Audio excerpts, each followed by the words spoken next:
किस्मत का खेल, from doubt to destiny, a billionaire's journey of faith and love. Karan अपनी किराए की अपार्टमेंट की खाली छत को घूर रहा था। फोन पर एक नोटिफिकेशन आया, बैंक बैलेंस 66 रुपए। बस इतना ही बचा था। भगवान, अगर तुम सच में हो तो अब खुद को साबित करने का सही वक्त है, उसने तंज कसते हुए कहा। जिंदगी ने उसे कभी भी आसान रास्ता नहीं दिखाया था। उसके लिए सफलता मेहनत से मिलती थी, आस्था से नहीं। कम से कम वह यही मानता था।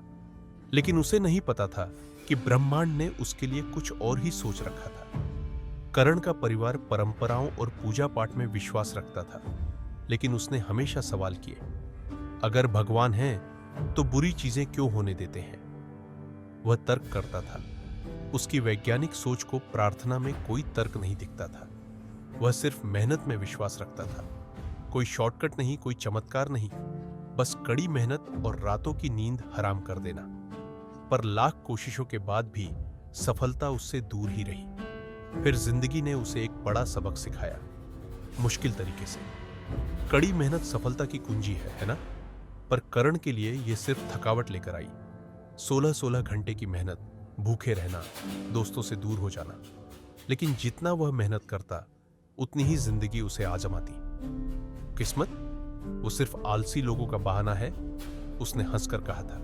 लेकिन फिर भी हर नौकरी से रिजेक्शन, हर बिजनेस आइडिया फेल। ऐसा लगने लगा जैसे कोई अदृश्य ताकत उसे रोक रही थी। ये बुरी किस्मत थी, कर्मों का फल, या ब्रह्मांड का कोई मजाक? कई सालों की मेहनत के बाद उसे अपनी ड्रीम कंपनी में इंटरव्यू का मौका मिला। यही वो मौका था जिसकी उसे तलाश थी। उसने हर टेस्ट पास कर लिया। एचआर ने मुस्कुराते हुए हाथ मिलाया और कहा, तुम काबिल हो करण, लेकिन हमने किसी और को चुन लिया है। यह एक जोरदार झटका था, जैसे किसी ने सब कुछ छीन लिया हो। वह चुपचाप बाहर आया, लिफ्ट में घुसा और वहीं टूट गया। क्यों क्यों मेरे साथ ही ऐसा होता है? और तभी अचानक उसे अपना बचपन याद आ गया। एक लड़की, एक वादा, एक विश्वास जिसे उसने सालों पहले छोड़ दिया था। स्कूल के दिनों में करण को एक लड़की से प्यार था, अनन्या। उसका एक सीधा साधा विश्वास था, जो हमारे लिए बना है वो हमें जरूर मिलेगा। वो हमेशा किस्मत पर यकीन करती थी। एक दिन वह दूर चली गई, जाते जाते बस एक वादा करके, अगर तुम कभी किस्मत पर यकीन करोगे तो शायद एक दिन यह तुम्हें मेरे पास वापस ले आएगी। उस दिन पहली बार करण ने अपनी सोच पर सवाल उठाया।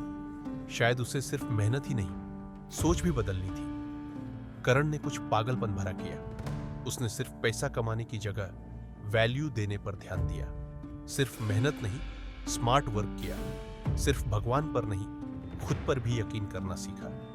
धीरे धीरे चीजें बदलने लगी। वह जो ऐप फेल हो गया था, एक दिन करोड़ों की कंपनी बन गया। इन्वेस्टमेंट्स फलने फूलने लगे और फिर एक दिन वह अरबपति बन गया।